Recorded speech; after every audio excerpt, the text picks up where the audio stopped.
Hello दोस्तों, स्वागत है आपका टेक ज्ञान चैनल में। चैनल को कर दें सब्सक्राइब और बेल आइकन को दबाना मत भूलें टेक्नोलॉजी से जुड़े अपडेट सबसे पहले जानने के लिए। अगर आप भी कंफ्यूज हैं नया पीसी परचेज करें या फिर बिल्ड अप करवाएं तो ये वीडियो आपके लिए बहुत ही फ़ायदेमंद साबित होने वाली है। मैं आपको बताऊंगा इस वीडियो में आपके लिए बेटर ऑप्शन कौन सा रहेगा। क्या आपको बिल्ड अप करवाना चाहिए या फिर न्यू परचेज कर लेना चाहिए मार्केट से। बने रहें मेरे साथ, वीडियो को आखिर तक ज़रूर देखें। चलिए शुरू करते हैं।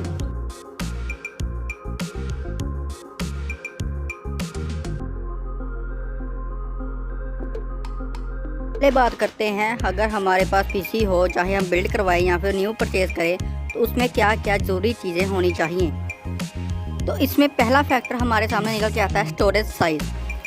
यूजुअली कंप्यूटर्स में स्टोरेज को गीगाबाइट्स में मुहैया किया जाता है, जिसे कि हम शॉर्ट फॉर्म में जीबी भी कहते हैं। परचेज करते वक्त अपने डिवाइस में यही फैक्टर देखते हैं कि वो कितनी स्टोरेज रखता है। चाहे हम मोबाइल भी बाय कर रहे हों, हम देखते हैं कि ज़्यादा से ज़्यादा स्टोरेज अपने अंदर स्टोर कर सके, ताकि हमें हेल्पफुल हो ज़्यादा मीडिया स्टोर करने में, जैसे फ़ोटोज़, वीडियोस, फाइल्स, अपनी कुछ। ये ध्यान में रखने वाली बात है तो ज़रूर परचेज़ करते वक्त, लेकिन इतनी भी नहीं है, क्योंकि ये बाद में भी एक्सटर्नल सोर्सेज का यूज़ करके बढ़ाई जा सकती है।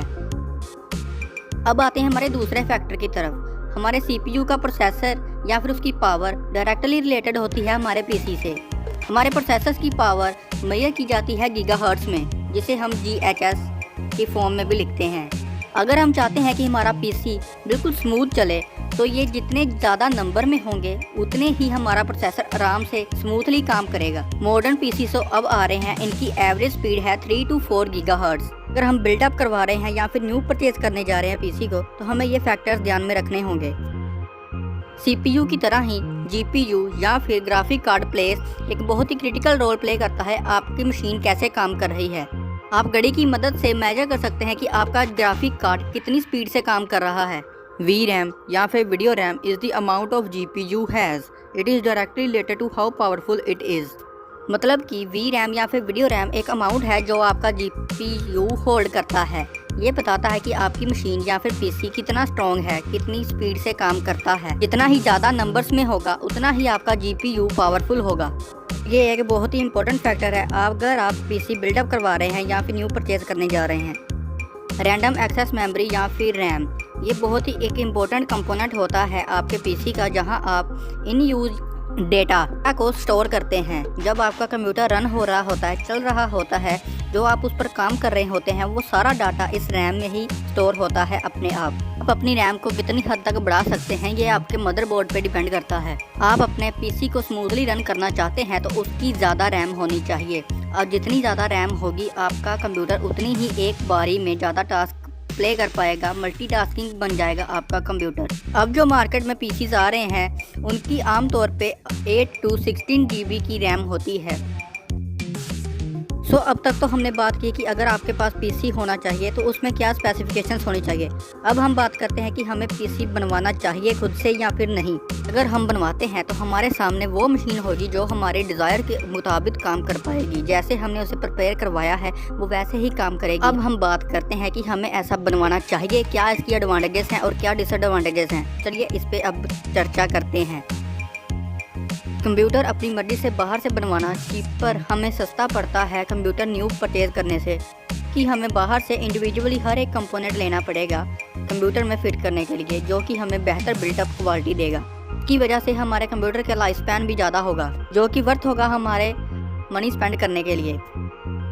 खुद से बाहर से बनवाने की दूसरी एडवांटेज ये निकल के आती है कि ये ईजी टू फिक्स होगा, क्योंकि हम हर एक पार्ट से फैमिलियर होंगे, कौन सा पार्ट कहाँ लगेगा।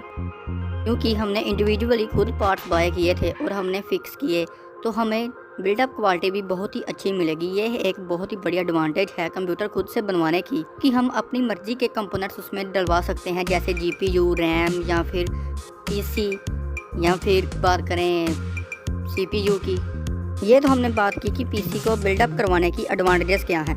अब हम बात करने जा रहे हैं डिसएडवांटेजेस भी क्या हैं, क्योंकि हर सिक्के के दो पहलू होते हैं। PC के पार्ट्स बाय करते तरफ हमें कुछ पार्ट एक्सपेंसिव भी पड़ सकते हैं, क्योंकि कुछ पार्ट्स जो कि हमें मार्केट में अवेलेबल नहीं होते, वो हमें ऑनलाइन शॉपिंग से मंगवाने पड़ते हैं, जिनकी शिपिंग रेट भी ज़्यादा पड़ेगी और नेट पे भी उनका रेट ज़्यादा होगा।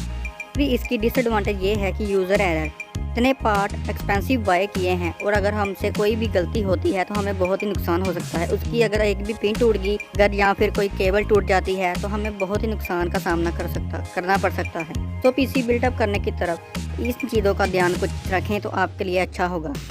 तीसरी डिसएडवांटेज ये है कि कुछ पार्ट साइजेस में बड़े होंगे, कुछ छोटे होंगे, तो हमें पूरी नॉलेज होनी चाहिए हर एक पार्ट की। अगर कोई हमसे छोटा बड़ा परचेज़ किया गया और सीपीयू में फिट ना हुआ तो ये भी हमारे लिए एक बहुत बड़ी डिसएडवांटेज है, कोई नुकसान है। तो हमने बात कर ली एडवांटेजेस के ऊपर भी, डिसएडवांटेज के ऊपर भी। अब हम बात करते हैं हमारे दूसरे टॉपिक के ऊपर, क्या हमें पीसी नया परचेज़ करना चाहिए मार्केट से। तो चलिए शुरू करते हैं। बात करते हैं इनकी एडवांटेजेस के बारे में। प्लग एंड प्ले, इसका मतलब है कि जो हम पीसी बाय करके लाए हैं वो बहुत ही आसानी से हम फिक्स कर पाते हैं, उनको अरेंज कर पाएंगे, प्लग इन करके और चला पाएंगे, जो कि हमारे लिए बहुत ही इजीली टास्क है।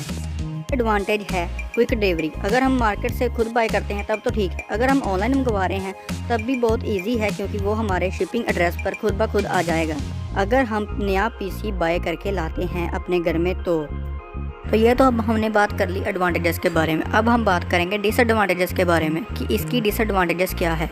इसकी पहली डिसएडवांटेज निकल के आती है इसकी रिपेयर, क्योंकि हमें इसके इंटरनल पार्ट्स की नॉलेज नहीं है तो हम इसकी रिपेयर नहीं कर पाएंगे, वो हमें मार्केट से करवानी पड़ेगी और उसका भी हमें खर्चा पड़ेगा अलग से। अब हम बात करते हैं इसके दूसरे पॉइंट की, बिल्ड क्वालिटी। ये पार्ट्स की क्वालिटी का अंदाज़ा हमें तो बिल्कुल नहीं होगा, क्योंकि कई पार्ट्स तो चीपर होंगे और कई बहुत ही एक्सपेंसिव। तो हम परचेज़ किए हुए पीसी की बिल्ड क्वालिटी का अंदाज़ा बिल्कुल भी नहीं लगा सकते, ये है इसकी एक डिसएडवांटेज। तो अब बारी आती है हमारे कंक्लूजन की कि हमें क्या करना चाहिए। या तो मार्केट से परचेज़ कर लें या फिर खुद से बिल्डअप करवा लें। मेरी नज़र में तो दोनों ही रास्तों के दो अलग अलग रिजल्ट्स निकल के आएंगे। अगर तो आप अपना न्यू पीसी बिल्डअप करवाते हैं तो वो बहुत ही एक्साइटमेंट वाला लेवल होगा आपके लिए और बहुत ही रिवार्ड होगा, आपको आपकी मेहनत का फल मिलेगा। मार्केट से परचेज़ करते हैं तो वो सभी यूज़र्स को ध्यान में रखकर बनाए जाते हैं, इसलिए आप उससे भी निराश तो नहीं होंगे, लेकिन वो आपकी उम्मीदों की ऊपर नहीं जा पाएगा। जैसे कि आप अपने बिल्डअप किए हुए पीसी से उम्मीदें रख सकते हैं, कुछ डिज़ायर्स रख सकते हैं कि ये ऐसा करे, इसमें ऐसा प्रोसेसर हो, इतनी बढ़िया गेम, हैवी गेम खेल पाएँ। वो आप कुछ उम्मीदें कम लगा सकते हैं अपने मार्केट से परचेज़ किए हुए पीसी से।